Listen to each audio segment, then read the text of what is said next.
Izin menyapa dengan salam kawan-kawan semua yang hadir. Saya doakan yang on cam, yang nyalain kameranya, nyala juga rezekinya.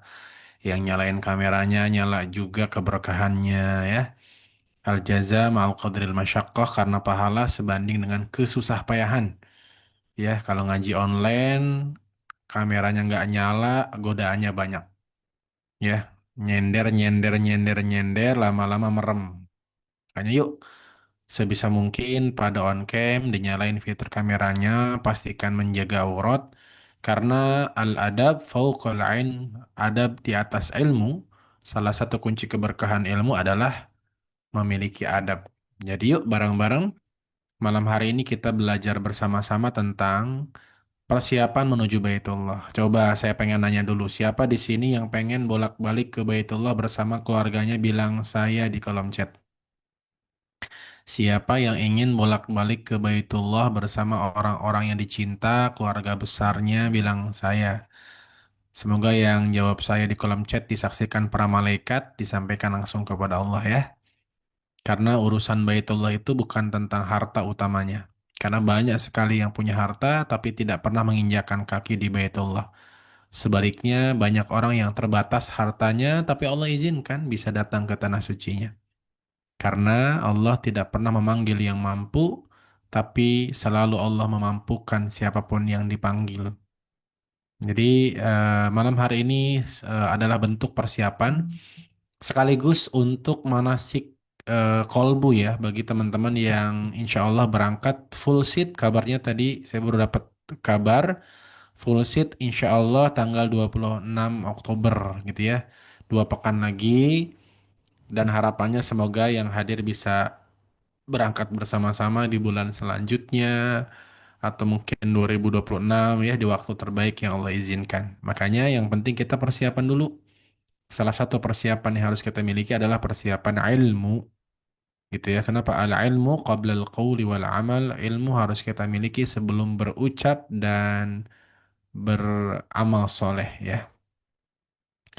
Dan malam hari ini kita akan belajar bareng-bareng tentang apa sih aktivitas yang harus kita lakukan sepanjang di Tanah Suci. Karena sejatinya umroh itu cuma sebentar ya, cuman ya 6 jam lah maksimal paling lama. Sedangkan umroh itu kadang 12 hari, ya ada 9 hari, itu ngapain aja di sana. Dan mungkin sebagian kita kadang bingung depan Ka'bah mau doa apa saking banyaknya. Ibu bapak pernah nggak ngalamin, mungkin di masjid atau mungkin di Baitullah juga yang pernah ke Baitullah, saking banyaknya keinginan sampai bingung mau doa apa. Pernah nggak ngalamin kayak gitu? Saking banyaknya keinginan sampai bingung mana dulu yang mau dibaca, mana dulu yang mau diucapkan. Pernah? Nah, apalagi kalau di Raudhah ya, di Raudhah tuh waktunya terbatas, singkat. Nah, makanya yuk barang-barang kita belajar lebih dalam tentang apa yang harusnya kita panjatkan sepanjang di Tanah Suci. Saya mulai dengan salam. Assalamualaikum warahmatullahi wabarakatuh. Hamdan wa syukran lillah wa la hawla wa la quwwata illa billah. Ayah bunda, bang kakak yang semoga dirahmati oleh Allah Subhanahu wa taala, sudah siap belajar semuanya? Kalau sudah siap, boleh sebutkan kotanya dan ucapkan siap. Contoh, Depok siap, Bekasi siap. Coba sambil di absen ya dari mana aja nih. Surabaya siap, Pak Iwan. Depok siap, Bogor siap, Samarinda siap ya. Cikarang, Pasuruan, Bekasi, Bogor, Citayam. Wah, Pak Nova Rizal. Citayamnya mana, Pak Nova Rizal? Hmm. Ada Banyumas, Mojokerto, Setu Cilangkap, Pak Komar, Sidoarjo, Jogja, Kebonjeruk. Banyak ya, Masya Allah. Tangsel, Padalarang, Garut, Bekasi. Masya Allah. Dari mana lagi? Ada yang dari Sulawesi malam hari ini. Dari Sorong, Papua. Masya Allah. Ya, dari Sorong, Papua nih. Bu Yuyun. Buah Batu, Bandung. Ya. Bunda Siti Amaliyah. Dari Lombok juga ada ya. Bu Nurmina. Ada dari Cibarusah, Jawa Barat. Pokoknya kalau Cici biasanya Jawa Barat. Cicahem ya, Cicahem, Cibarusah, Ciwidey, biasanya Jawa Barat. Ada lagi yang dari Pulau Kalimantan ada? Ada tadi ya Samarinda. Oke. Pemalang, Bu Eli Fatimah. Oke, dekat dengan Tegal ya. Brebes, Tegal, Pemalang, Pekalongan, Batang, Semarang. Nah, gitu ya urutannya ya. Wah, Bu Eli.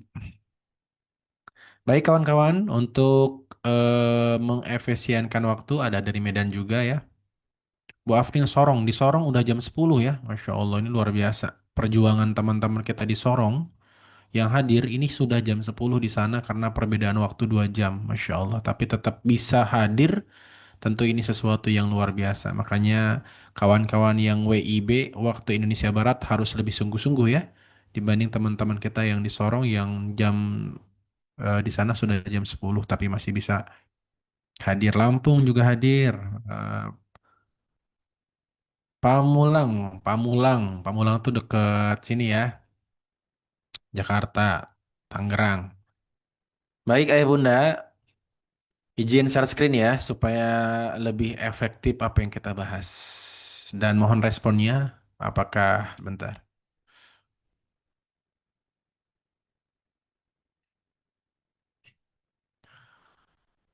Sudah nampak ayah bunda? Boleh komentar di kolom chat. Apakah sudah nampak? Boleh di komentar di kolom chat. Sudah nampak belum? Belum, kata Pak Agus. Belum. Yang jawab belum, dari tadi saya ngomong nggak kelihatan dianggap saya makhluk goib apa ya? Kan saya gede kayak gini nih, gede banget saya nih. Masa nggak kelihatan? Ya. Yang belum apa? Materinya. Memang saya belum share ya. Nah, inilah pelajaran seringkali kita sibuk mencari materi, tapi lupa kepada yang memberikan materi. Sibuk mencari rizki, tapi lupa kepada yang memberikan rizki. Nah, itulah kebanyakan manusia hari ini. Disyukuri dulu dong. Ya, kan tidak ada materi kalau tidak ada pematerinya. Dari tadi saya kelihatan nggak ada yang ngucapin Alhamdulillah nih gimana sih? Ya. Ayo, oke.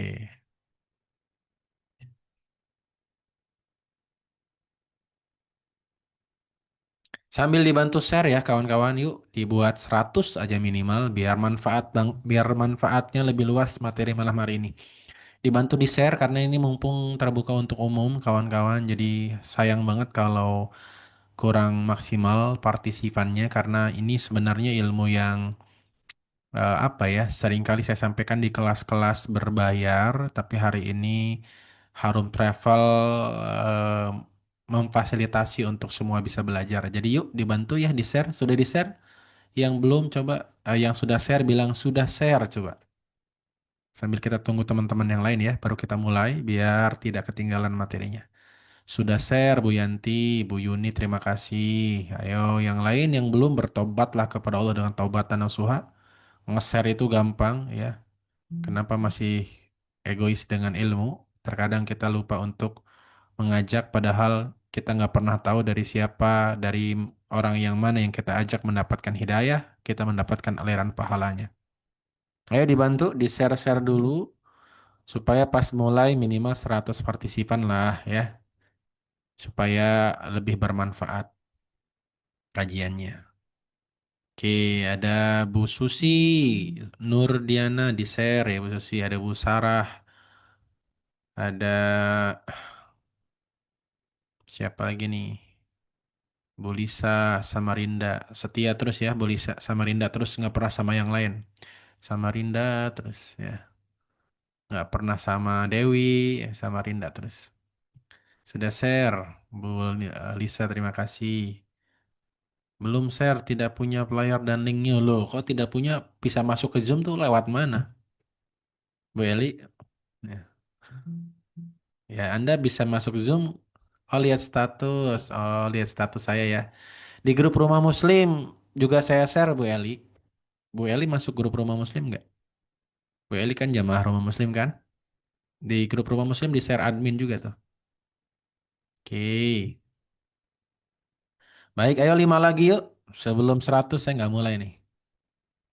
Ya, biar manfaatnya lebih banyak aja kawan-kawan. Ya, sayang banget karena materinya insya Allah menjadi bekal terbaik persiapan menuju Baitullah. Walaupun mungkin kita belum terdaftar, tapi kita daftarkan diri di hadapan Allah dulu kawan-kawan dengan persiapan ilmu.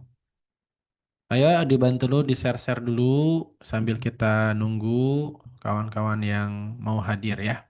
Oke,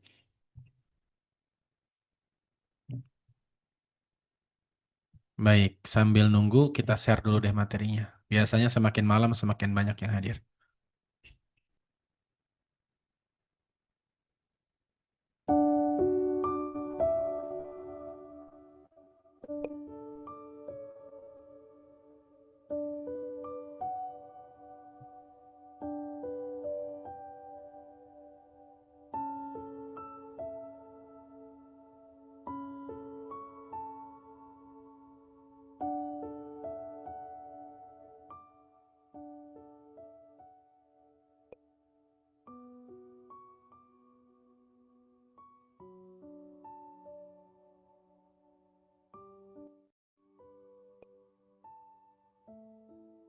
Mohon responnya ya Bunda, apakah materinya sudah nampak?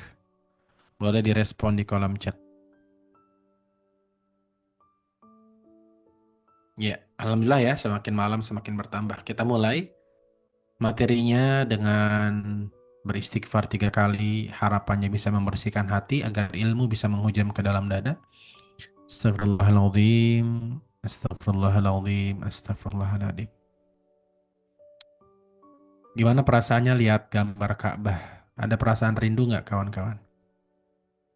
Ya ini gambar real ya kawan-kawan, gambar dari foto yang dikasih langit biar lebih hidup nuansanya. Insya Allah. eh saya juga ngerasain hal yang berbeda ya. Alhamdulillah Allah izinkan saya bolak-balik ke Baitullah, tapi perjalanan kali ini agak berbeda. Karena agak lama saya tidak ke Baitullah karena kesibukan dan lain-lain. Dan Alhamdulillah Oktober tanggal 26 ini saya berangkat. Tapi jangan merasa ketinggalan ya. Insya Allah di Harum Travel setiap bulan ada pemberangkatan. Jadi bisa nyusul di bulan-bulan selanjutnya sambil persiapan salah satunya ilmu ya, tabungan, dana, biar Allah yang melengkapi nanti insya Allah ya. Yang penting kita ikhtiar dulu gitu ya Bu Anissa, Nur Fitriana, saking Jogja, Muki Mukio bisa berangkat bareng Bu Siti Amalia ya. Saya lihat wajah-wajah yang sepertinya nggak akan lama nih bareng-bareng ke Baitullah. Kira-kira kalau kita bisa ngaji di bawah payung Masjid Nabawi, kira-kira gimana kawan-kawan? Ngaji bareng di bawah payung Masjid Nabawi ba'da subuh. Uh, Amin ya. Sambil nungguin payung Masjid Nabawi kebuka. Kebukanya kan jam 6 pagi tuh. Ya biasanya pas payung Masjid Nabawi kebuka, pengajiannya bubar, jamaahnya pada sibuk videoin. Mm-mm. Ustadznya dicuekin gara-gara jamaahnya lihat payung yang kebuka. Ya, itulah pengalaman mungkin yang ingin pertama kali mengabadikan momentum yang langka ya, yaitu momentum di mana payung Masjid Nabawi terbuka biasanya jam 6 pagi, tertutup biasanya jam 6 sore biasanya, tapi kadang juga nggak begitu. Baik kawan-kawan, kita bekali dulu diri kita dengan ilmu, walaupun mungkin tanggal 26 tidak semuanya berangkat tanggal 26 ya, tapi insya Allah saya sih yakin kalau kita semua punya keyakinan mudah bagi Allah memperjalankan kita bareng-bareng ke Baitullah dengan caranya. Amin ya. Baik. Kawan-kawan, khususnya jamaah yang berangkat tanggal 26 Oktober, setiap orang yang ingin berangkat ke Baitullah selalu membawa bekal. Betul? Ya. Itulah kenapa dari travel biasanya memberikan koper, bahkan kadang dua, koper besar dan koper kecil, untuk perlengkapan bekal menuju ke Baitullah. Dan hal itu adalah hal yang wajar. Tetapi sebenarnya ada bekal yang jauh lebih penting dari sekedar isi koper yang sering dikhawatirkan. Apalagi istri kalau berangkat sama suami, dia selalu bertanya-tanya, ayah udah belum semuanya? Ayah udah belum? Sampai diulang-ulang, memastikan nggak ada yang ketinggalan. Padahal, kalau ada barang yang ketinggalan, for your information, semua yang ada di Indonesia ada juga di sana. Jadi kalaupun Anda lupa bawa baju, di sana banyak baju. Ya. Kalaupun Anda lupa bawa gunting kuku untuk sunnah ihram, di sana ada gunting kuku. Kalaupun lupa bawa payung, di sana ada payung. Semua benda yang kita bawa sebagai bekal di Indonesia di sana ada. Kalaulah memang tertinggal. Jadi sebenarnya bukan isi koper yang harus selalu dikhawatirkan, walaupun boleh tentunya dipersiapkan dengan baik, tapi bekal amal. Kata Allah Subhanahu wa taala apa? Fatazawwadu fa inna khairazadi taqwa. Berbekalah kalian dan sebaik-baik bekal adalah takwa. Nah, salah satu bekal yang bisa kita bawa nih ayah bunda, bagi kawan-kawan yang sedang mempersiapkan diri menunggu panggilan datang ke tanah suci, amalkan surat Ali Imran, surat ketiga, ayat 133 sampai 135. Ini bekal nih. Bekal sebelum kita sampai ke tanah suci, bekal agar Allah pantaskan kita diundang ke tanah suci, bekal untuk mengisi aktivitas sepanjang di tanah suci. Ali Imran 133 sampai 135. Allah Subhanahu wa taala berfirman, "Wasari'u ila maghfiratin min rabbikum wa jannah." Bersegeralah menuju ampunan dari Tuhanmu dan surga arduhas samawati wal ard, yang mana luasnya surga itu seluas langit dan bumi, uiddat lil muttaqin, dan itu semua disediakan untuk orang-orang bertakwa. Ingat tadi sebaik-baik bekal adalah ketakwaan. Nah, di surat Ali Imran 134-nya Allah Subhanahu wa taala menceritakan ciri-ciri orang bertakwa. Bertakwa bukan tentang teriak paling kencang aku bertakwa. Bertakwa bukan tentang penampilan yang paling besar gamisnya, yang paling tinggi pecinya, bukan. Yang paling panjang sorbannya, bukan. Bertakwa yaitu tentang ciri-ciri yang Allah Subhanahu wa taala sebutkan. Apa cirinya? 3. Bawa bekal ini dari sekarang sampai kita datang ke tanah suci. 3 amalan untuk memantaskan diri diundang oleh Allah ke tanah suci. Karena sebaik-baik bekal adalah ketakwaan. Apa yang pertama? Alladzina yunfikuna fis-sarra wad-dharra. Orang yang suka berbagi baik di kala sempit maupun lapang. Ya. Biasain dari sekarang, istiqomahkan untuk berbagi kawan-kawan. Kenapa? Nabi bersabda, "Kanallahu fi aunil 'abdi ma kana al-'abdu fi auni akhihi." Allah akan menolong hamba jika hamba tersebut mau menolong saudaranya. Biasakan sedekah pagi walau kana alf, walaupun cuma 1.000 rupiah. 1.000 rupiah bukan remeh kawan-kawan. 1 miliar tanpa 1.000 kurang 1 miliarnya. Betul tidak? Ya. Jadi ciri yang pertama orang yang bertakwa yang harus kita mulai biasakan dari sekarang adalah apa? Biasa berbagi di kala sempit maupun lapang. Biasakan kawan-kawan. Karena saya amati ya, orang-orang yang mendapatkan keajaiban ke tanah suci selalu memiliki pola yang sama. Apa itu? Mudah berbagi. Cerita beberapa bulan yang lalu tukang es teh yang Allah izinkan umroh sekeluarga besarnya. Dengar ceritanya? Tukang es teh yang dihina di depan panggung tausiah. Kita tidak usah sebutkan nama ustadznya. Cukup saling tahu aja. Tahu? Bukan cuman beliau yang berangkat, tapi sekeluarganya gratis, tis tanpa biaya, bahkan dikasih bekal. Tahu nggak? Ketika tetangga-tetangganya ditanya tentang bagaimana akhlak beliau dalam kehidupan sehari-hari, apa jawaban tetangganya? Walaupun beliau tukang es teh, tapi beliau sering berbagi. Itu ciri pertama hamba-hamba yang selalu mendapatkan pertolongan Allah. Alladzina yunfiquna fis-sarra wad-dharra. Orang yang tetap berbagi walaupun beliau kekurangan. Berapa sih keuntungan jualan es teh?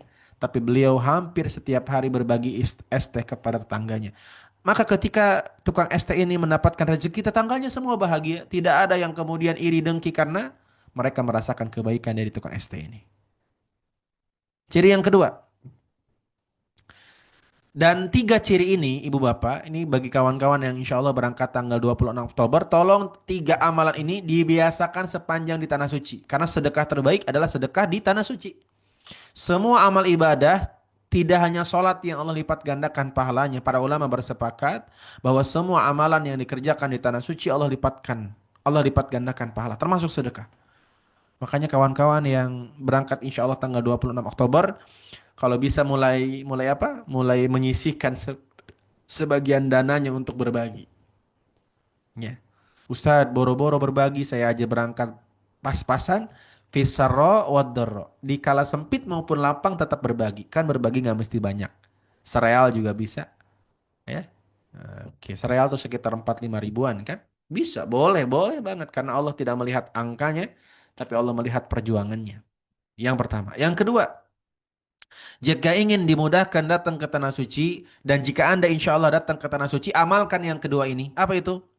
Wal kadhiminal ghaid. Nahan emosi, nahan marah. Nah, rata-rata orang-orang yang Allah mudahkan datang ke Tanah Suci, orangnya sabar. Dan salah satu amalan yang dikerjakan sepanjang di Tanah Suci adalah melatih kesabaran. Apalagi di Tanah Suci orangnya macam-macam ayah bunda. Ada orang Afrika, ada orang Eropa, Amerika, dan mereka membawa kultur yang berbeda dengan kultur di Indonesia. Yang mungkin kita kalau lagi sholat, kita nggak biasa lewat depan orang sholat kan ya, nggak sopan. Tapi bagi mereka biasa aja. Bahkan mungkin kita sedang sujud dilewati kepala kita, tidak usah marah, tahan emosimu, wal kadhiminal ghaid, karena ciri-ciri orang bertakwa adalah orang yang menahan amarahnya.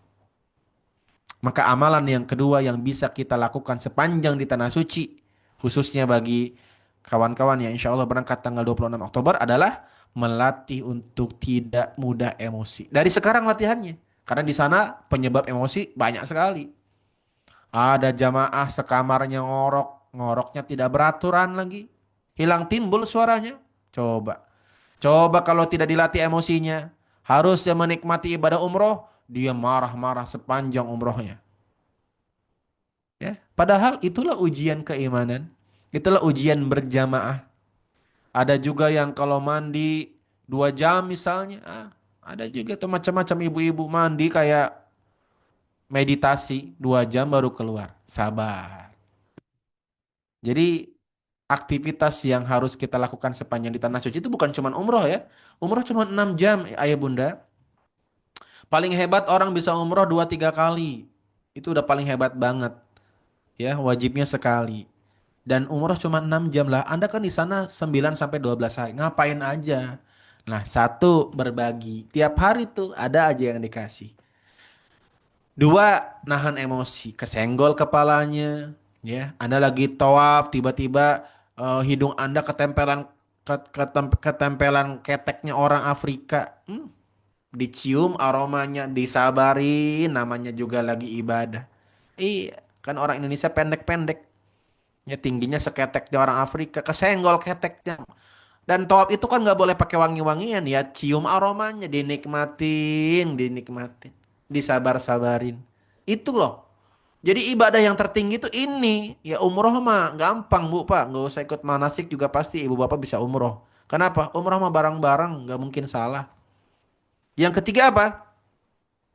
Wal 'afina 'anil nas.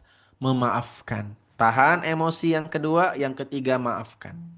Jadi kalau ada yang menyakiti kita, saya maafkan.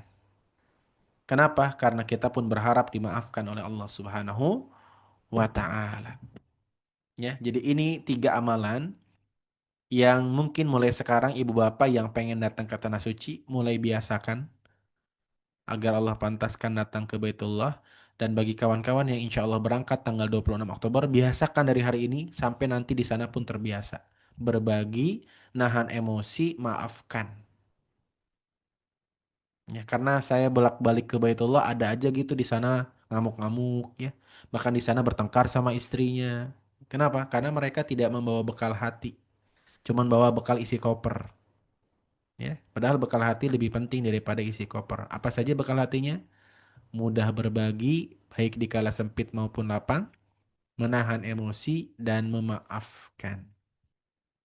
Kemudian di ayat 135-nya Allah Subhanahu wa taala berfirman, "Walladzina idza fa'alu fahishatan aw dhalamu anfusahum dzakarullaha fastaghfaru lidzunubihim." Biasain perbanyak istighfar dari sekarang. Kata Allah apa? Orang-orang yang bertakwa tuh bukan orang-orang yang tidak berbuat dosa. Orang-orang yang bertakwa tuh bukan orang-orang yang tidak pernah berbuat salah. Kata Allah nggak begitu. Kata Allah di surat Ali Imran 135, orang-orang bertakwa adalah orang-orang yang kalau berbuat salah, kalau berbuat dolim, mereka langsung ingat Allah, langsung istighfar. Makanya salah satu amalan yang bisa membuka rezeki adalah istighfar. Coba deh kawan-kawan, rutinkan istighfar pakai hati. Jangan-jangan kita belum pernah datang ke tanah suci karena ada dosa yang belum kita taubati. Istighfar. Nabi minimal 70 kali istighfarnya. Berarti kita harusnya lebih sedikit atau lebih banyak? Hmm? Kalau Nabi aja 70 kali, harusnya kita lebih sedikit atau lebih banyak? Lebih banyak, dosa kita lebih banyak. Betul? Iya, sambil jalan, sambil masak ya. Eh, Bu Eri sambil masak ikan Manado, istighfar. Bu Yuyun sambil jalan, istighfar. Ya. Daripada ngobrol nggak manfaat, perbanyak istighfar. Itu kawan-kawan. Jadi minimal 4 lah ya, 5 lah. Terakhir apa? Kalau kita berbuat dosa, istighfar. Yang terakhir berjanji untuk tidak mengulangi. Walam yusirru ala ma fa'alu wa hum ya'lamun. Mereka nggak mau lagi ngelakuin kesalahan yang sama. 5 bekal menuju tanah suci. 5 bekal ini dilakukan semenjak dari Indonesia supaya Allah pantaskan diundang ke sana. Dan 5 amalan ini, 5 amalan yang harusnya dilakukan sepanjang di tanah suci. Apa saja? Yang pertama, berbagi. Baik duitnya banyak maupun duitnya sedikit, berbagi sesuai kemampuan. Yang kedua, tahan emosi. Karena di Baitullah banyak sekali faktor-faktor yang membuat Anda mudah emosi. Lagi sholat sajadahnya diambil askar. Hah? Iya, lagi sholat sajadahnya diambil tentara yang menjaga masjid. Karena Anda sholatnya di jalan. Ya. Nah, diambil, sabar. Yang ketiga, maafkan.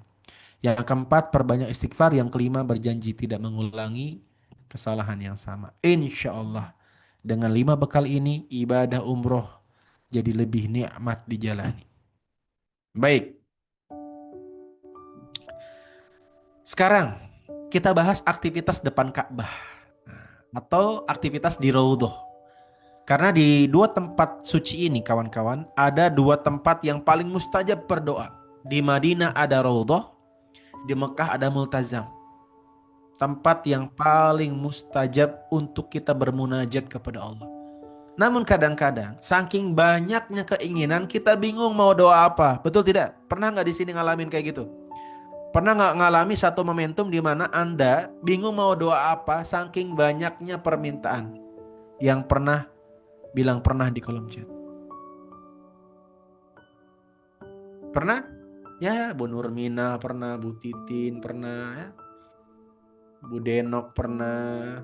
Ya, kenapa? Saking banyaknya. Apalagi kalau kita masuk Raudhah, di Raudhah itu kan cuma sebentar. Maka yuk kita bahas. Kira-kira sepanjang di Tanah Suci kita ngomong apa nih? Nah, ini yang mau berangkat tanggal 26, perhatikan ya.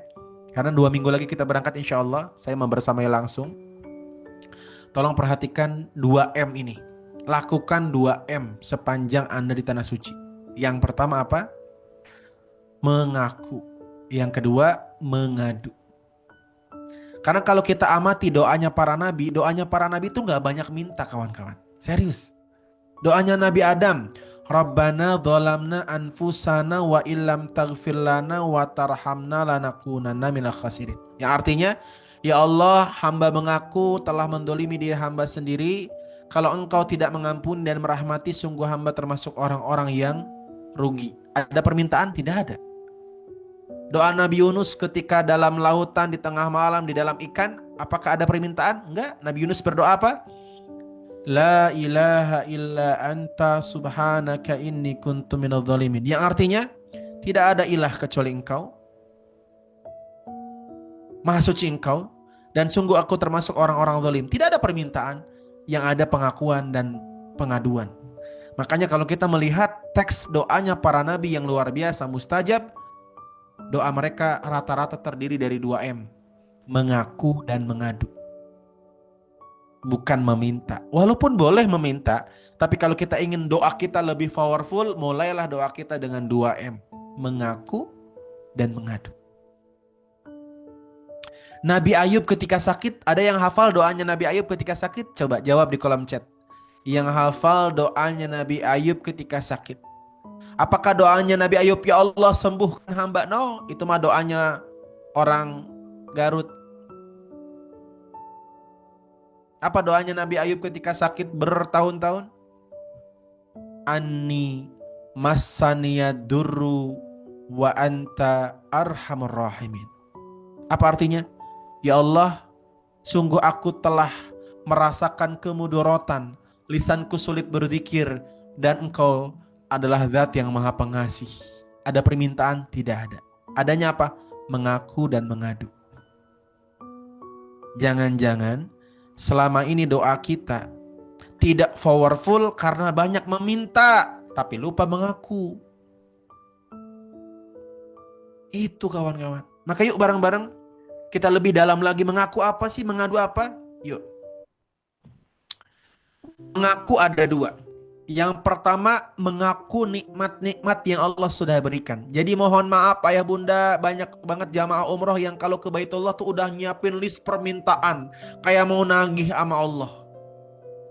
Ada 200 list permintaan, belum titipan tetangga, titipan teman kantor. Isinya permintaan semua. Bukan tidak boleh, tapi masa iya bu? Kita nggak malu. Jauh-jauh dari tanah air, di mana banyak sekali nikmat yang Allah berikan, nyampe sana langsung minta. Makasih dulu kali. Jangan langsung minta. Bilang dulu, makasih ya Allah mata hamba sehat. Makasih ya Allah kaki hamba sehat. Makasih Allah hamba punya biaya datang ke sini. Makasih dulu bu, pak. Jangan langsung minta, nggak tahu diri banget sih. Udah banyak yang Allah kasih. Ya.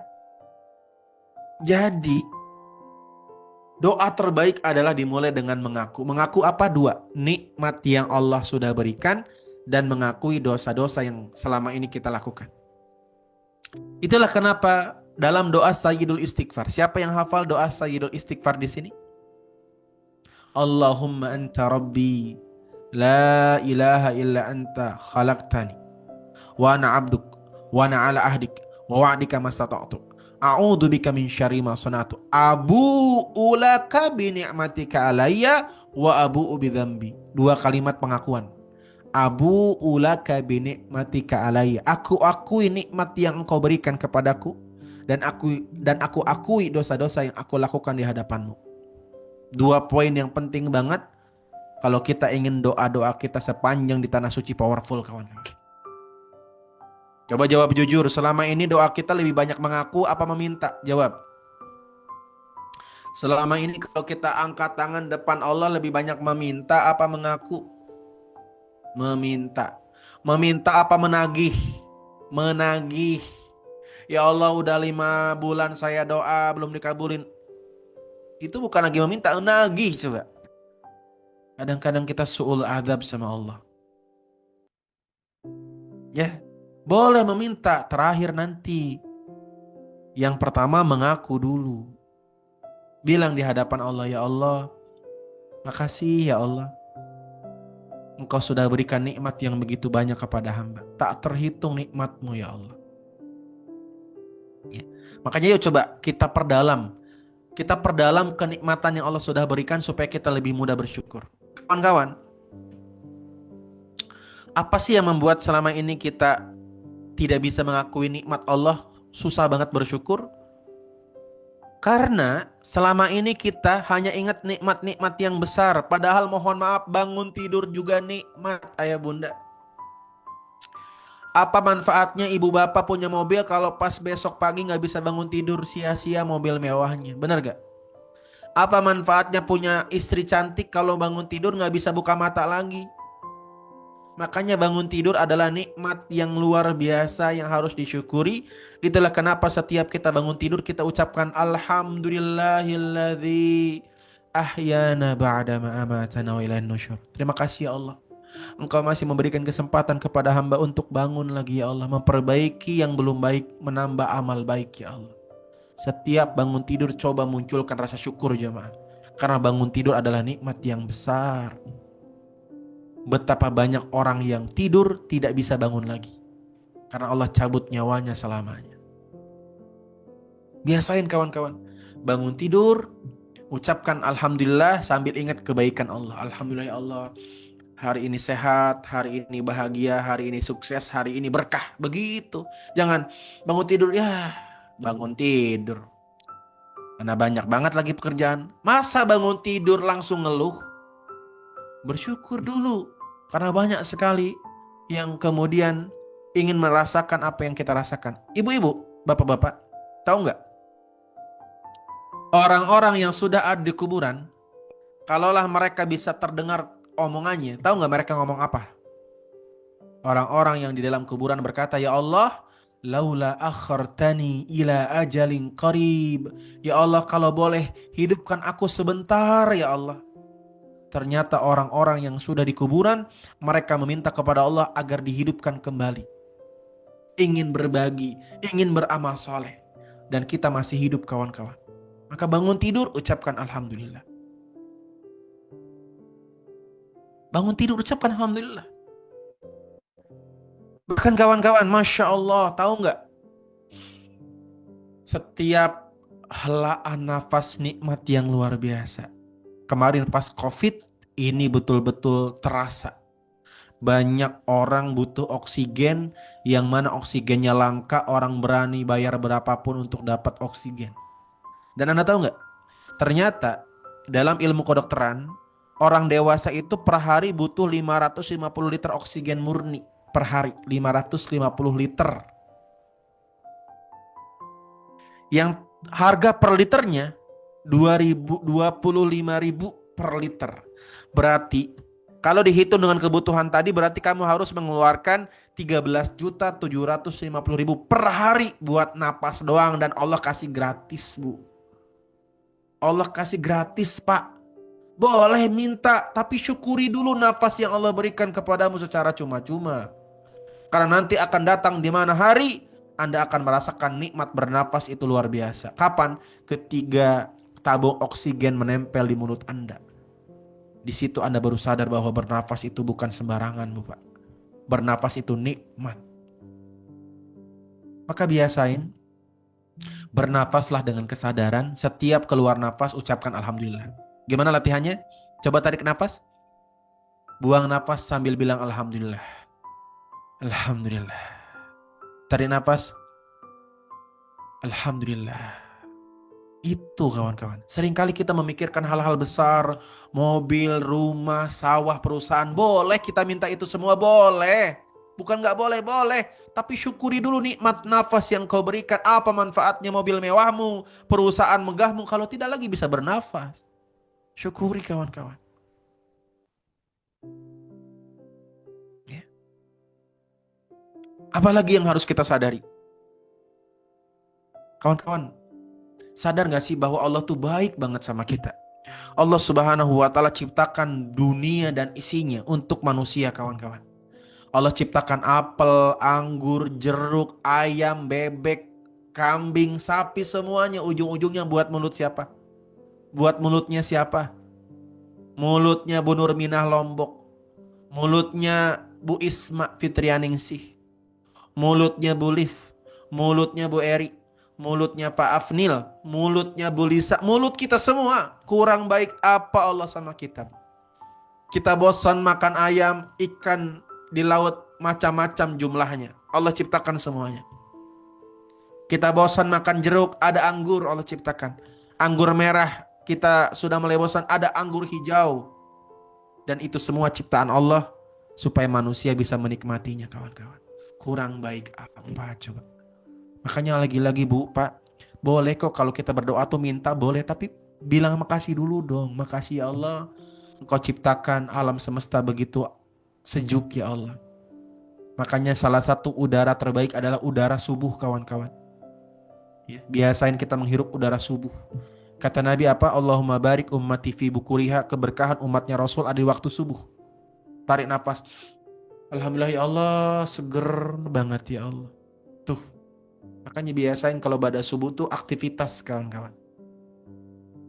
Ya. Apalagi yang harus kita pahami? Coba kawan-kawan, setiap kita makan, sadari bahwa makanan yang kita makan itu asalnya dari tempat yang jauh. Setiap makanan yang kita makan itu Allah libatkan banyak sekali makhluk-makhluknya. Betul tidak? Ketika kita makan misalnya ayam goreng, Anda tahu nggak itu ayamnya dari mana? Yang melihara siapa? Allah buat ada peternak ayam yang Allah buat sabar miara ayam. Biar nanti pas ayamnya udah bisa dijual, disembelih, nyampe ke perut Anda. Makanya apa? Ayam goreng sama cak kangkung. Anda tahu nggak kangkungnya tumbuh di mana? Allah buat itu kangkung tumbuh. Gampang sekali tumbuhnya walaupun tidak usah dirawat. Setiap kita makan aja kawan-kawan itu nikmat luar biasa dari Allah Subhanahu wa Ta'ala. Makanya rata-rata petani itu gak mau buang-buang nasi karena mereka tahu prosesnya gak gampang. Betul? Ya, saya anak petani, maka wajar jika orang tua saya tuh memperhatikan betul setiap butir nasi yang ada di piring. Kenapa? Karena mereka merasakan lelah letihnya menanam padi sampai bisa dipanen. Maka biasain kawan-kawan sebelum makan itu jangan langsung dilebok, kata orang Sunda mah kasar tuh ya.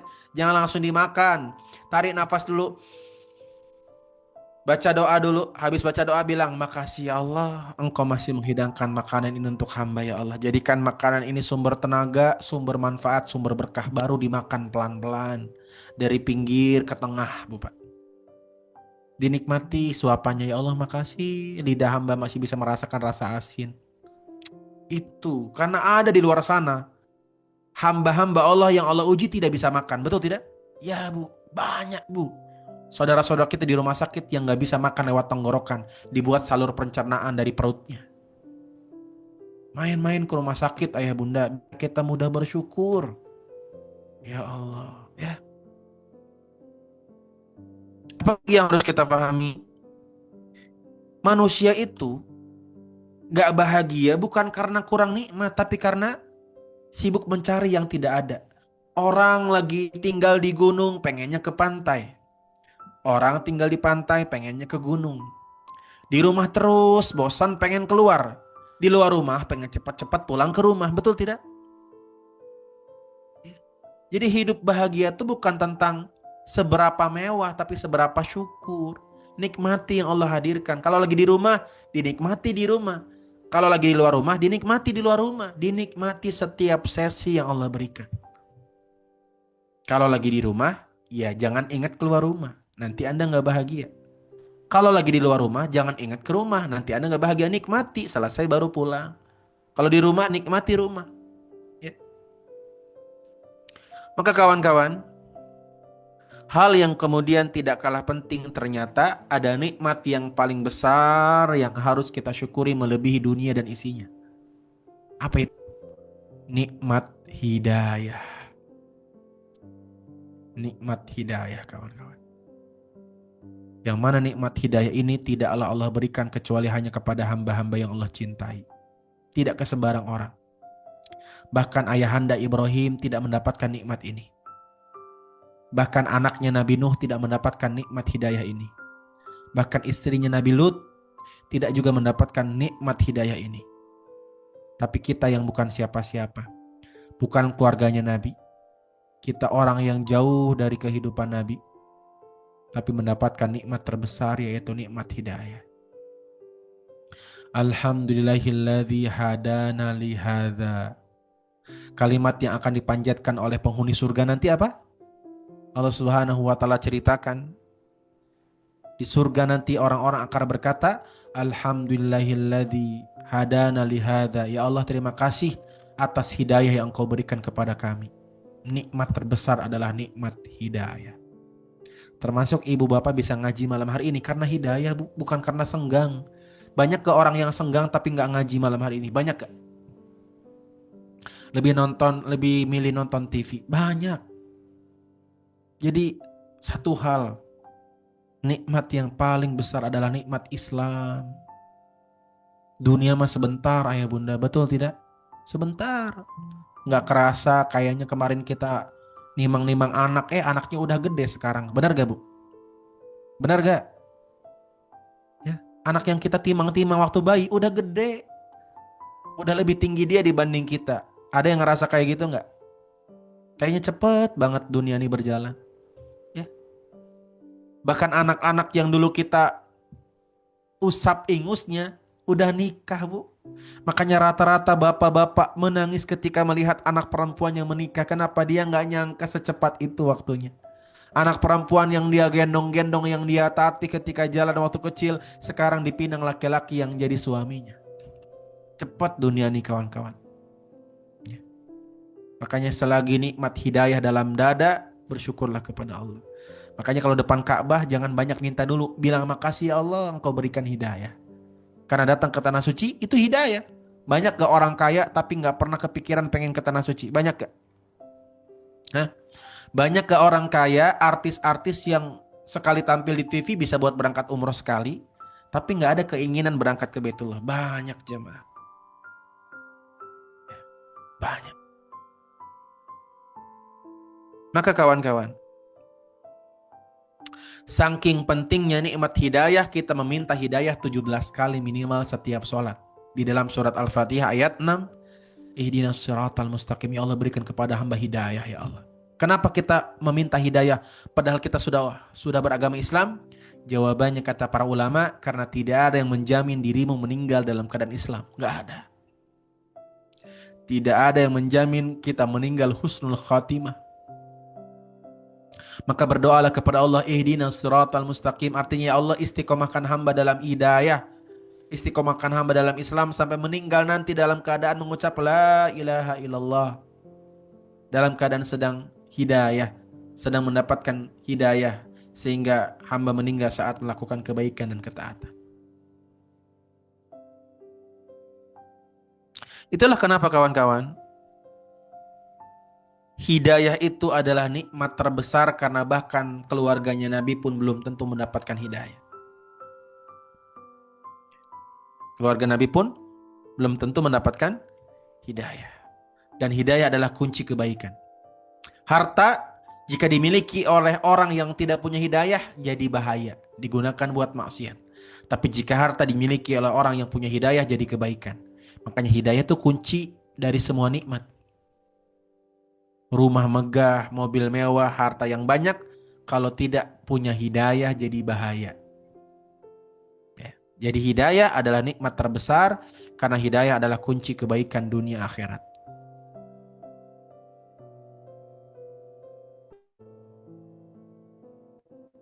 Dan kawan-kawan tahu nggak? Dari sekian banyak nikmat yang harus kita syukuri adalah Allah masih izinkan kita bisa sujud di hadapannya. Demi Allah, Bu Pak. Demi Allah, nanti di akhirat aktivitas yang Anda rindukan adalah sujud di hadapan Allah. Nanti di akhirat Anda akan meminta kepada Allah, ya Allah kembalikan hamba ke dunia. Hamba ingin sujud lagi di hadapanmu ya Allah. Kenangan yang paling indah yang selalu kamu ingat sampai negeri akhirat adalah ketika kamu sujud. Maka perbanyaklah bekas sujudmu agar setiap jengkal bumi menjadi kenangan indah bagimu. Itulah kenapa kita disunahkan kalau sholat sunnah bergeser tempatnya supaya makin banyak bekas sujudmu, Bapak. Ya, dan semoga Allah izinkan ada bekas sujud kita di Raudhah Masjid Nabawi. Semoga Allah izinkan ada bekas sujud kita di depan Multazam. Yang kelak tanah-tanah yang kita jadikan tempat sujud bersaksi di hadapan Allah Subhanahu wa taala. Mereka akan membela kita kawan-kawan. Perbanyak sujud selagi bisa. Karena nanti di akhirat Anda akan merindukan nikmat ini. Nikmat paling besar adalah nikmat bersujud. Lantas bagaimana sih supaya kita menjadi orang yang bersyukur? Kadang susah banget, kadang mudah banget bilang alhamdulillah, tapi kadang-kadang hati masih belum bersyukur. Bagaimana caranya? Caranya yang pertama, jangan merasa berhak. Yang kedua, sering-sering lihat ke bawah. Kawan-kawan, pahami bahwa semua milik Allah agar kita tidak merasa berhak memiliki sesuatu. Itulah kenapa kalau saya tanya, orang lebih senang nerima gaji 5 juta apa bonus 500 ribu? Jawab. Orang lebih senang nerima gaji 5 juta atau bonus 500 ribu? Jawabannya lebih senang mana? Ya, lebih senang nerima bonus. Walaupun cuma 500 ribu. Kenapa? Karena gaji mah ngerasa berhak. Gaji kan hak saya, Ustadz. Maka kunci bersyukur adalah jangan merasa berhak. Semua milik Allah, Bapak. Nggak ada yang milik kita. Kita hanya dititipkan oleh Allah. Kalau Allah titipkan kita bisa pakai. Kalau enggak. Uang di dompet Anda belum tentu rezeki Anda. Betul tidak? Betul tidak? Uang yang jelas-jelas ada di dompet kita belum tentu rezeki kita. Belum tentu. Kalau Allah izinkan baru jadi rezeki kita. Kalau tidak Allah izinkan tidak sampai ke perut kita. Bahkan makanan. Pernah nggak ibu bapak makan? Sudah hampir nempel bibir tumpah makanannya. Pernah? Pernah? Kesenggol anak kah? Kesenggol orang lewat. Udah mau nempel. Udah mau nyuap. Berarti Allah tidak mengizinkan makanan di tanganmu jadi rizkimu. Siapa yang menjamin? Allah Subhanahu wa ta'ala. Maka yakini bahwa semua milik Allah. Uang di dompet kita milik Allah. Belum tentu jadi milik kita. Belum tentu jadi rizki kita. Maka jangan pernah lupa untuk meminta izin kepada Allah setiap kita menggunakan nikmat darinya. Mau pakai motor, izin ya Allah, saya mau pakai motor dulu buat jemput anak sekolah. Izin dulu sama yang punya. Jangan main berangkat aja, Bu. Akhirnya apa? Akhirnya kejadian. Sen kanan belok kiri, ditabrak tukang becak dari belakang. Kenapa? Lupa izin sama yang punya motor. Allah. Mau nyium istri, Pak Afnil, izin dulu sama Allah, ya Allah. Izin nyium istri titipan dari engkau, ya Allah, izin. Dan pastikan itu istri Anda, bukan istri tetangga. Pastikan dulu. Makanya kalau mati lampu jangan cium-cium. Tunggu dulu nyala, biar jelas itu istrimu apa istri Pak RT.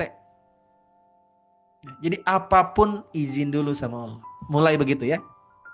Mau makan ya Allah, izin ya Allah. Mau pakai tangan yang kau titipkan kepada hamba untuk nyuap nasi. Dalam hati aja cukup. Bisa? Ya Allah, izin ya Allah. Mau tidur, mau mengistirahatkan badan titipanmu. Biasain begitu kawan-kawan. Karena semua ini milik Allah, bukan milik kita. Jadi izin dulu sama yang punya. Jelas kawan-kawan? Ya. Kemudian, kata Nabi, kalau kita ingin bersyukur, kata Nabi, lihat-lihat, sering-seringlah lihat ke bawah. Ke orang yang jauh lebih susah daripada kita. Makanya jamaah yang berangkat insya Allah tanggal 26 Oktober, bersyukurlah dengan semua keadaan yang Allah berikan. Komplain boleh nggak boleh, itu hak Anda. Tapi komplainlah dengan hati yang tenang, yang sabar, dengan penuh kelembutan karena kita sedang bertamu. Dan karena kita sedang menjadi tamunya Allah. Boleh komplain, itu hak jamaah. Bukan berarti tidak boleh komplain. Boleh, yang penting caranya. Jaga senyumanmu.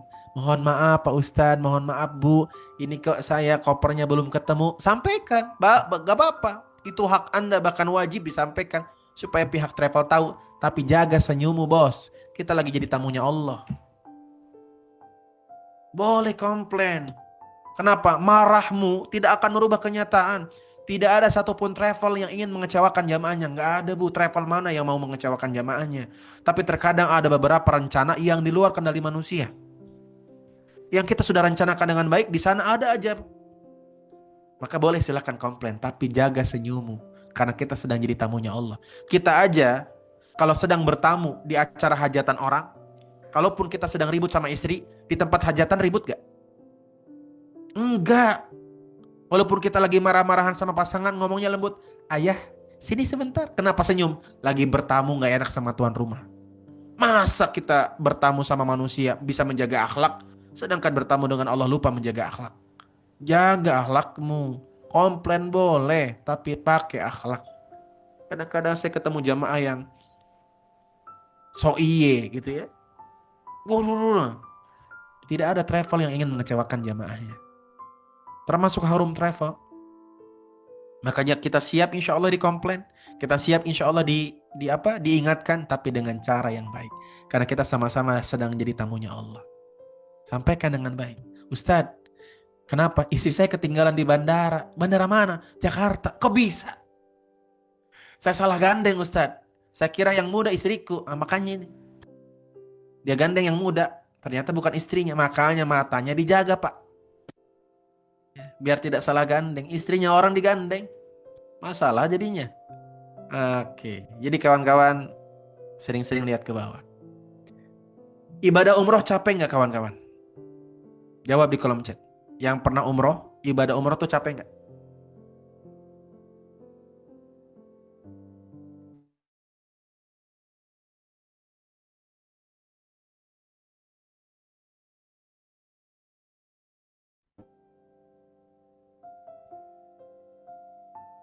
Capek. Tapi secapek-capeknya ibadah umroh, itu nikmat yang tidak bisa terbayarkan dengan keringat. Betul tidak? Capek tapi seneng. Kenapa nggak semua orang Allah izinkan ke sana? Makanya dinikmatin, udah disyukurin, komplain boleh, tapi tetap jaga senyuman. Bu, mohon maaf saya nggak kebagian makan. Ya, oh ya nanti ya Bu, saya cariin, saya bilang ke chefnya masih ada nggak. Yang penting jaga senyum, bisa nggak sih jaga senyum? Kita lagi jadi tamunya Allah. Nggak usah pakai cemberut-cemberut, karena cemberut Anda tidak akan merubah apa-apa. Betul ya? Iya. Baik. Sekarang saya tanya, rumah A ini bagus gak menurut Anda? Jawab di kolom chat. Menurut Anda rumah A ini, saya sebut rumah A, bagus gak? Bagus. Tapi kalau Anda lihatnya ke rumah A, terus disyukuri, dinikmati, bagus. Tapi apa jadinya kalau Anda lihat rumah B? Kalau rumah B sama rumah A bagus mana? Ini rumah A, ini rumah B. Bagus A. Kalau Anda punya rumah B, lihatnya ke A. Bahagia nggak punya rumah B? Nah, kalau Anda punya rumah B, lihatnya ke A terus. Bahagia nggak punya rumah B? Enggak. Bilangnya apa? Ya Allah sempit banget rumah saya, mana nggak ada halamannya lagi. Nggak kayak rumah A. Tuh. Jadi bahagia tuh ketika sibuk mensyukuri yang kita miliki. Gak usah pakai nengok kanan kiri. Ya, rumah A bagus. Anda kalau suruh milih rumah A atau rumah B? Kalau suruh milih. Nah, kalau suruh milih rumah A apa rumah B? Rumah C, saudara. Rumah C ganti lagi, ganti lagi. Dulu punya rumah B, ya Allah berikan rizki supaya bisa punya rumah A. Setelah punya rumah A, muncul lagi keinginan baru. Nggak ada selesainya begitu, Marimar. Maka syukuri yang kita miliki hari ini. Sekarang C ini saya tambahin D lagi, nanti berubah D. Sampai Z gak ada ujungnya. Nah, maka syukuri yang ada. Ya, jelas? Apa kalimatnya? Dirimu merasa sempit. Saat dirimu merasa sempit, maka lihatlah ke yang lebih sempit darimu, maka seketika hatimu akan merasa lapang. Kalau Anda merasa rumahmu kecil, lihatlah ke orang yang rumahnya lebih kecil, maka saat itu Anda akan rasakan rumah Anda lebih besar. Ya. Makanya ibu-ibu, Bu, pernah kecewa sama suami nggak? Jawab di kolom chat. Pernah kecewa sama suami nggak? Jawab di kolom chat. Pernah kecewa sama suami nggak? Pernah. Jawabnya pernah aja ya, nggak usah sering, nggak usah. Walaupun faktanya sering, tapi nggak usah terlalu jujur. Pernah ya? Bu, tahu nggak caranya biar bersyukur? Lihat suami bagaimana caranya. Caranya sering-sering baca kisahnya Asiyah sama suaminya. Tahu nggak Asiyah suaminya siapa? Asiyah bu, wanita soleha yang dijamin masuk surga. Suaminya Fir'aun. Sejelek-jeleknya manusia namanya Fir'aun. Saking jeleknya itu Fir'aun. Gak ada nama anak Anda yang namanya Fir'aun kan? Di sini ada yang nama anaknya Fir'aun. Fir'aun Tono, Fir'aun Sumadi ada? Gak ada. Saking jeleknya Fir'aun sampai gak ada orang yang mau ngasih nama anaknya Fir'aun. Tapi Asiyah tetap bersabar. sehingga Asia mendapatkan surga. Makanya ibu-ibu, selesai acara ini Bu, peluk suami Anda, katakan, ayah, ternyata ayah lebih baik dibanding Fir'aun. Biar bersyukur saudara. Jelas sampai sini ibu? Iya. Kadang-kadang kita nih lupa bersyukur. Yang kedua, yang pertama tadi apa? Mengakui nikmat-nikmat. Yang kedua mengakui dosa-dosa. Itulah kenapa kalau kita melihat doanya Nabi Adam, Nabi Yunus ya. Maka alih-alih mengakui kesalahan justru kita sibuk mencari alasan dan menyalahkan orang lain bahkan selalu mencari pembenaran. Itulah penyebab sempitnya dada dan kehidupan. Jadi kalau Anda hidupnya ingin lapang, sering-sering mengakui kesalahan, jangan sibuk menyalahkan orang lain. Karena semakin kita sering menyalahkan orang lain walaupun itu fakta tapi nggak ada gunanya. Saya ulangi ya. Menyalahkan orang lain walaupun fakta tidak ada gunanya, hanya akan memperburuk suasana batin, membuat dada kita sempit. Walaupun fakta, saya nggak bilang nggak fakta. Anda nyalain orang tuh bisa kok, tapi nggak ada gunanya. Nabi Adam ketika diusir dari surga, nyalain Hawa nggak? Enggak. Padahal bisa nggak nyalain Hawa? Bisa, Hawa juga salah kok. Kan yang membisikkan ke Adam kan Hawa. Bisa nggak Adam nyalain iblis? Bisa banget, iblis yang pertama menggoda. Tapi Adam tidak pernah menyalahkan Hawa, tidak pernah menyalahkan iblis. Kenapa? Walaupun itu fakta, tapi nggak ada manfaatnya. Maka Adam berkata, Rabbana dzalamna anfusana. Yang salah saya ya Allah. Yang dolim saya. Maka kawan-kawan coba deh. Kalau lagi punya masalah, jangan sibuk menyalahkan siapapun. Jangan sibuk mencari kambing hitam. Tapi sibuklah introspeksi diri. Sibuklah mengakui kesalahan, kekhilafan. Jangan-jangan anakmu tidak nurut karena dulu kamu pernah dosa yang belum ditobati. Apa dosa yang belum ditobati? Dulu pas zaman SD SMP makan bakwan 5 bayarnya 1. Nah, bertobatlah kepada Allah yang pernah begitu. Ngaku, datangi ibu kantinnya, bayar baru bertobat. Darmaji, tahu Darmaji? Dahar 5 ngaku siji. Waktu SMP kan kantin kita ramai sekali. Berapa makan bakwan? 1, padahal 5 makannya. Nah, itulah barangkali yang menjadi penyebab anak kita belum nurut kepada orang tuanya. Kenapa kata Allah, kebaikan yang kamu lakukan akan kembali kepada kalian, sebaliknya keburukan yang kalian lakukan adalah kembali kepada kalian. Maka bertobatlah ketika kita punya masalah. Ini ya doanya para nabi. Kalau kita amati, apa persamaan doanya Nabi Adam dengan doanya Nabi Nus? Siapa yang bisa menjawab? Kalau kita amati, apa persamaan doanya Nabi Adam dengan doanya Nabi Nus? Apa persamaannya? Jawab di kolom chat.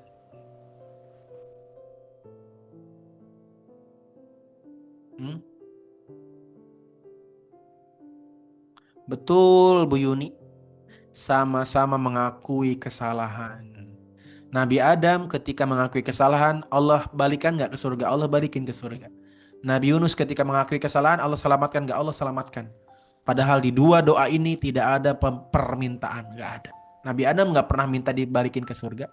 Nabi Yunus gak pernah meminta diselamatkan. Tapi ketika mereka berdua sibuk mengakui kesalahan, justru Allah selamatkan. Paham ya? Jamaah yang berangkat tanggal 26 Oktober, coba di absen dulu deh ya. Saya belum tahu nih karena tercampur. Yang berangkat tanggal 26 coba bilang saya di kolom chat. Yang berangkat insya Allah bareng-bareng tanggal 26 Oktober, bilang saya di kolom chat. Bu Puji, oke, Bu Titin, Bu Nova, Mas Nova ya, Miss Deo, Redmi, handphonenya Redmi ya, Sumi Haris. Jadi kawan-kawan nanti depan Ka'bah doanya ini, mengaku. Baru terakhir meminta, terakhir banget tuh meminta. Ya. Ini rumus kehidupan kawan-kawan. Akui kesalahan, mohon ampunan, lahir ketenangan, datang pertolongan. Ini rumusnya. Akui kesalahan, mohon ampunan, lahir kelapangan, datang pertolongan. Kalau kita simpulkan dari kisahnya para nabi, begini konsepnya. Nabi Yunus mengakui kesalahan, mohon ampunan, dadanya lapang, Allah tolong sehingga selamat dari perut ikan. Nabi Adam mengakui kesalahan, memohon ampunan, Nabi Adam tenang hatinya, kemudian Allah kembalikan ke surga. Allah tolong hidupnya. Ini konsep kehidupan para nabi yang bisa kita praktekkan sepanjang di tanah suci. Mengakui kesalahan, mohon ampunan, dada lapang, pertolongan Allah datang. Ya. Jadi nggak usah banyak minta, saran saya mah. Tanpa diminta Allah kasih kok, kalau kita sudah mengakui kesalahan. Ya. Ini dalilnya kawan-kawan. Dalil bahwa, nih kawan-kawan saya pengen nanya. Pernah nggak dengar ada orang begini, Ustadz, saya nggak mau datang ke tanah suci, kenapa? Saya takut dosa-dosa saya dibalas di sana. Pernah nggak dengar kalimat itu? Ustadz, saya nggak mau ke tanah suci, saya takut banget dosa-dosa saya tuh nanti dibalas di sana, karma dan lain-lain. Banyak ya yang ngomong gitu ya? Padahal Allah memanggil kita dengan penuh cinta. Sebanyak apapun dosamu, jangan putus asa, kata Allah. Bahkan saking lembutnya Allah, Allah Subhanahu wa taala berfirman di surat Az-Zumar ayat 53 ini, "Qul ya ibadiyalladzina asrafu, wahai hamba-hambaku, wahai hamba-hambaku yang melampaui batas." Bahkan yang melampaui batas aja masih dipanggil hamba-hambaku, coba sama Allah. Makanya kawan-kawan, izin ya, saya akan menampilkan satu tayangan video, kalau bisa pakai headphone, pakai headset biar jelas suaranya. Videonya tentang apa? Videonya tentang, ini kisah nyata. Video ini apa sih pelajarannya? Pelajarannya begini. Kan banyak orang yang takut ke Baitullah karena khawatir nanti di Baitullah dosa-dosanya dibalas sama Allah, dikasih hukuman dan azab dan lain sebagainya. Nah, ada satu tayangan video. Video ini saya ceritakan dulu ya, biar Anda paham apa isinya. Seorang anak yang durhaka sama orang tuanya. Sering banget nyakitin hati orang tuanya. Karena sering ribut sama ibunya, dia merantau ke Jepang. Kerja di Jepang 4 tahun. Nggak pulang-pulang, nggak pernah nelpon. Kenapa? Karena dia takut kalau pulang ibunya marah. Karena dia takut kalau pulang ibunya ngejambak dia. Ibunya nampar dia karena dulu dia jahat. Sama nggak dengan seorang hamba yang nggak mau datang ke Baitullah? Sama nggak? Jawab. Ada seorang anak durhaka sama ibunya, 4 tahun kerja di Jepang, nggak pulang-pulang, nggak nelpon karena dia takut kalau pulang ke rumahnya orang tuanya marah karena anaknya dulu durhaka. Nah, maka yuk kita lihat yuk videonya. Apakah orang tuanya marah saat anaknya pulang? Apakah orang tuanya ngejambak? Apakah orangnya nendang? Orang tuanya nendang gara-gara ingat kesalahan anaknya atau seperti apa? Nah, videonya anaknya pura-pura jadi tukang paket. Ini bahasa Sunda ya, saya terjemahkan dulu supaya Anda nggak roaming. Jadi videonya ada orang Sunda pulang ke rumah orang tuanya tapi nyamar kawan-kawan. Karena nyamar, kenapa dia nyamar? Karena dia pengen tahu respon orang tuanya kayak apa. Apakah marah atau seperti apa. Sampai kemudian dia ketahuan itu anaknya. Lihat responnya ya. Digedein volumenya, kita simak bareng-bareng videonya.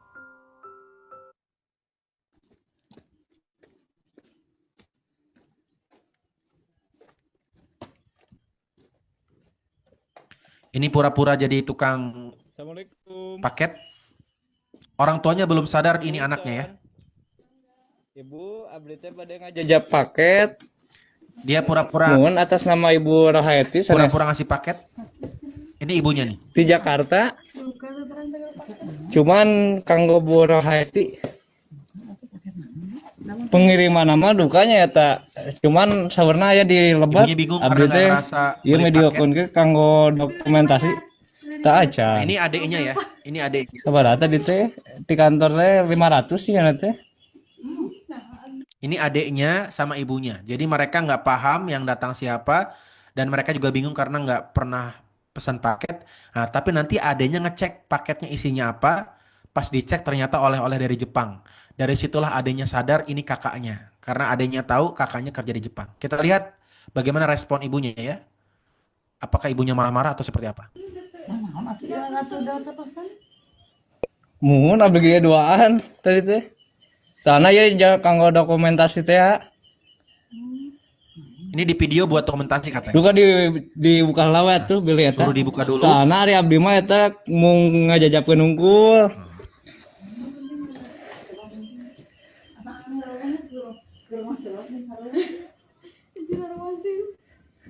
Sebenarnya ya dilebatnya nah anu pengiriman.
Kita lihat respon ibunya. Ibunya marah-marah? Enggak. Ibunya memeluk anaknya dengan penuh cinta dan melupakan semua kesalahannya. Maka begitu juga Allah Subhanahu wa taala, ya Bunda. Ya. Jadi nggak ada ceritanya hamba-hamba yang datang ke tanah suci Allah adab siksa-siksanya, enggak. Jika seorang ibu saja mampu melupakan semua kesalahan anaknya selagi anaknya mau pulang ke rumah ibunya, apalagi Allah Subhanahu wa taala. Ya. Cinta Allah kepada hambanya melebihi cinta ibu kepada anaknya. Jadi nggak ada cerita kawan-kawan karma di tanah suci. Nggak.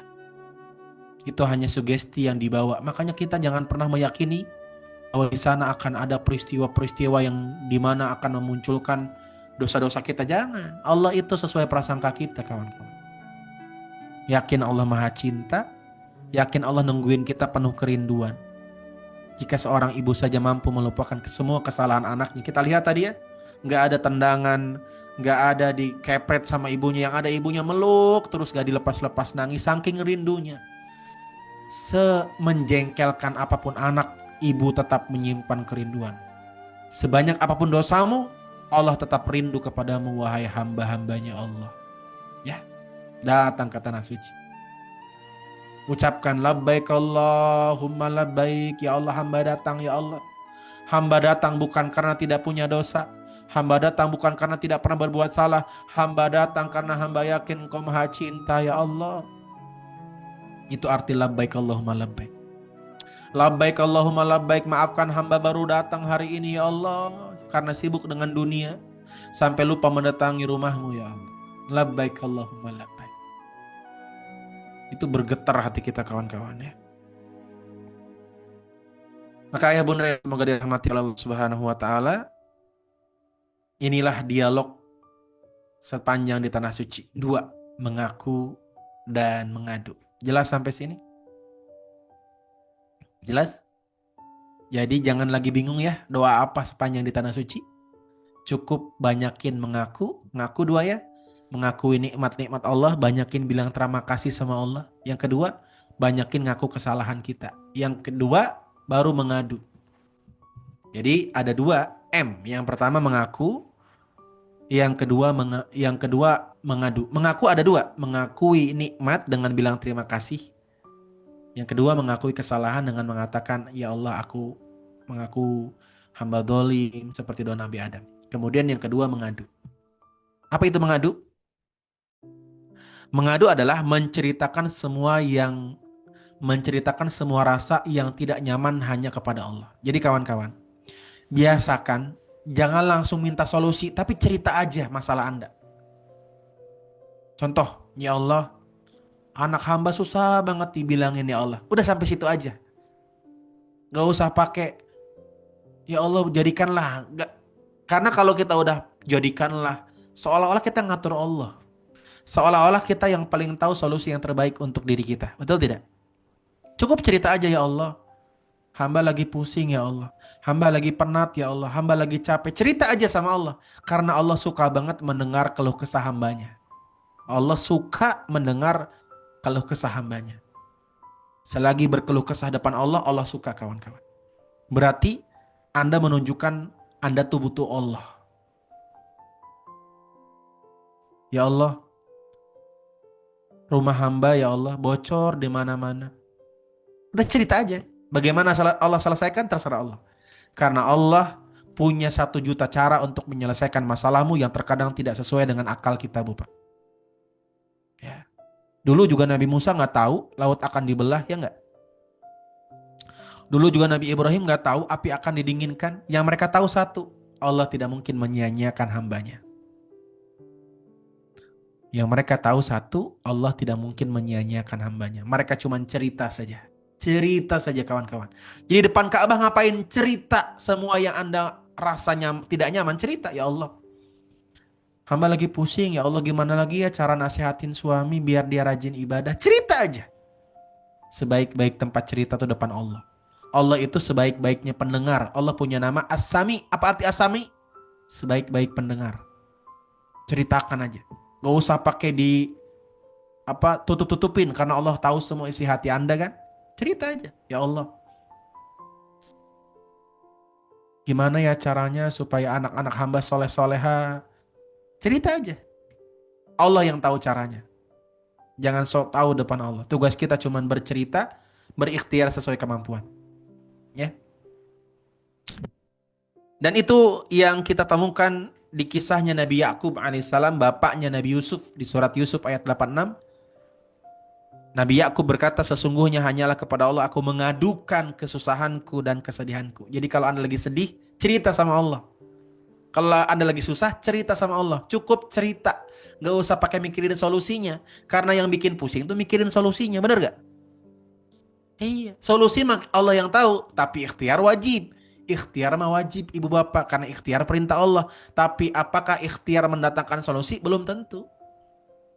Tugas kita cuma ikhtiar. Ceritakan kesedihan dan kesusahanmu. Ya Allah, hamba punya hutang ya Allah.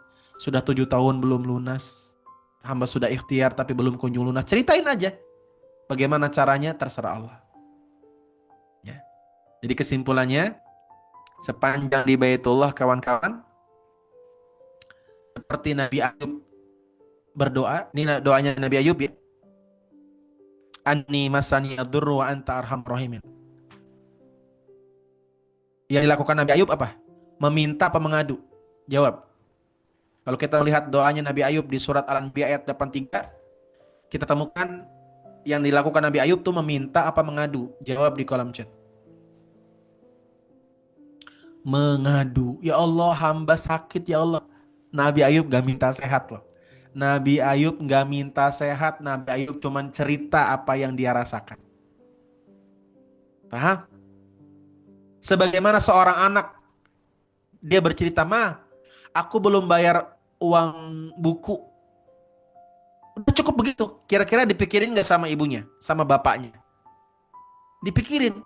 Terus anaknya bilang begini, "Emang ibu punya duit?" Dijawab sama ibunya apa? "Udah itu mah gak usah kamu pikirin, kamu mah mikirinnya belajar aja." Bener gak? Iya, kan tugas kita mengadu dan berikhtiar. Adapun solusi, Allah yang mikirin. Yang kita pikirin apa? Cerita dulu sama Allah sambil kita belajar. Tugas kamu tuh belajar dan ngadu. Solusi datangnya dari orang tuamu. Kan begitu waktu kita kecil diajarin. Ma, besok mau study tour. Dulu zamannya study tour belum dilarang-larang kan, sekarang kan dilarang. Mau kemana? Ke Jogja biasa study tour alam kan ke Borobudur, ya. Celananya cut bray. Betul? Apa kata orang tua? Ya udah insya Allah. Emang duitnya dari mana? Apa kata orang tua? Gak usah pakai dipikirin, itu mah tugas mama. Itu. Tugas kamu apa? Belajar. Tuh. Makanya kesimpulannya, sepanjang kita di Baitullah, ini yang mau berangkat tanggal 26, doanya 2M. Coba ulangi 2M apa aja? 2M itu apa aja? Jawab di kolom. Doa sepanjang di Ka'bah nih. Di depan Multazam sama di Raudhah 2M. Mengaku dan mengadu. Itu netes air mata kawan-kawan serius. Baru bilang begini nih, di Raudhah nih. Makasih ya Allah. Dari jutaan kaum muslimin engkau izinkan hamba sujud di raudhahmu ya Allah. Makasih. Belum belum minta, makasih. Makanya nggak usah bingung mau doa apa, cukup mengaku mengadu cukup kawan-kawan. Depan Ka'bah nih, ngaku ya Allah. Hamba banyak dosa, sering khilaf ya Allah. Sering emosian ya Allah, ngaku kesalahan. Dan baru setelah kita memahami konsep 2M, mengaku dan mengadu, baru kita belajar hikmah ibadah umroh dari ihram, kemudian tawaf, kemudian sa'i, kemudian tahallul, dan kemudian ibadah-ibadah yang lain. Dan itu dibahas di manasik offline, insya Allah ya. Yang berangkat tanggal 26 Oktober, kita ketemuan offline di asrama haji. Kita bahas lebih dalam tentang apa sih makna ihram itu secara hati. Apa sih ibadah tawaf itu secara hati? Bukan cuman ibadah tawaf ngeliling-ngelilingin Ka'bah, enggak. Hatinya apa? Yang keliling tuh harusnya hatinya. Seperti apa? Insya Allah kita akan bahas di manasik offline khusus jamaah yang terdaftar tanggal 26 Oktober. Dan insya Allah lebih dalam lagi dibahas di Nabawi. Kita ngaji bareng-bareng di Nabawi tentang apa makna setiap langkah ibadah kita. Siapa di sini yang berharap Allah izinkan berangkat barang saya? Coba bilang amin di kolom chat yang kenceng. Saya berdoa semoga semua yang hadir Allah izinkan berangkat bareng sama saya, belajar bareng di Tanah Suci. Amin. Coba yang pengen. Nah, Ustadz, yang lain nggak dapat waktunya terbatas saya Bunda. Saya dikasih jadwal harusnya sampai jam 9 tadi, tapi saya lebihkan 20 menit. Dan ini materinya masih banyak, sehingga hanya bisa disampaikan di kajian offline. Coba yang insya Allah tanggal 26 Oktober siap melanjutkan pembelajaran kita. Yang berangkat tanggal 26 Oktober siap. Kita baru setengah perjalanan. Masya Allah. Gimana? Jadi pengen berangkat gak? Hah? Nah, insya Allah ya, siap-siap dari sekarang. Karena insya Allah pemberangkatannya, saya insya Allah menyediakan waktu. Semoga Allah lancarkan sesuai rencana per 2 bulan bersama Harum Travel gitu ya. Semoga Allah lancarkan, semoga Allah mudahkan. Gitu kawan-kawan. Nah, ini ada informasi penting yang akan disampaikan oleh pihak travel. Barangkali travel mau bagi-bagi hadiah umroh gratis, dengerin dulu. Saya nggak tahu ya, karena saya cuma pendamping. Barangkali ini mah. Atau mungkin barangkali ada informasi-informasi yang menarik. Tolong disimak karena menyimak informasi dari travel pun bagian dari ikhtiar. Iya dong, bagian dari ikhtiar, memantaskan diri. Gitu ya. Itu kawan-kawan, ini seragamnya nih. Ya, ini seragamnya. Ini berangkat dulu, pas berangkat pertama. Bagus gak seragamnya kawan-kawan? Nih, nggak norak kan? Iya, makanya saya pakai buat ngisi pengajian di mana-mana nih. Karena nggak kelihatan batik travel, karena nggak ada logonya. Jadi nggak ada logonya, jadi bisa dipakai buat acara-acara biasa. Heeh. Itulah bagusnya Harum Travel. Jadi nggak ada logo. Kan biasanya logonya gede-gede ya. Biasanya dipakai buat umroh doang. Tapi kalau batik kayak gini buat kondangan masih bisa. Ngisi kajian aja saya pakai ini. Tuh. Siap? Alamat Harum Travel di mana? Nanti insya Allah disampaikan habis ini. Pihak travel akan ngomong. Makanya dengerin dulu. Jangan pada live dulu. Barangkali ada hadiah-hadiah. Ya. Saya nggak tahu ya karena pihak travel yang akan bicara. Yuk kita simak bareng-bareng penjelasan dari travel. Semoga itu juga bagian dari ikhtiar kita memantaskan diri. Barakallahu fikum. Assalamualaikum warahmatullahi wabarakatuh. Silahkan Kang Isnen atau Mas Ivan. Boleh dilanjutkan. Adakah? Cek, cek. Kita tunggu ya. Sedang persiapan sepertinya. Jangan pada live dulu khawatirnya. Saya nggak tahu ya. Khawatirnya ada mungkin owner travel lagi bahagia mau bagiin tiket umroh gratis kan kita nggak tahu. Namanya rezeki kan. Sebentar.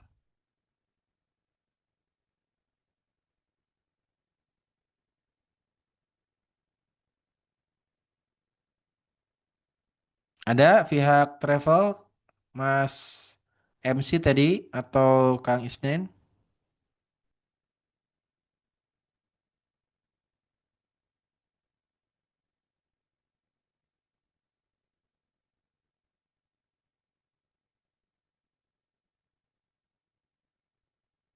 Dan insya Allah kawan-kawan yang tanggal 26 Oktober kita akan manasik offline lebih jelas ya.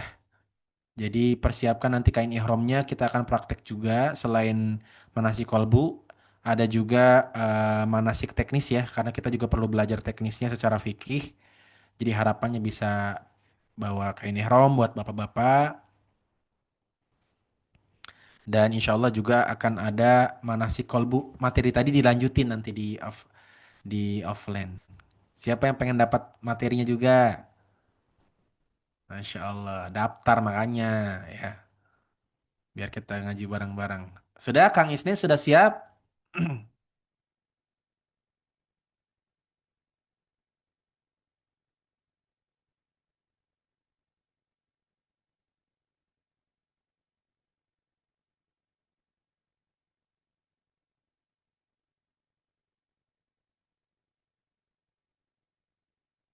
Tunggu ya, khususnya yang berangkat tanggal 26 dan umumnya untuk Anda, simak dulu informasinya.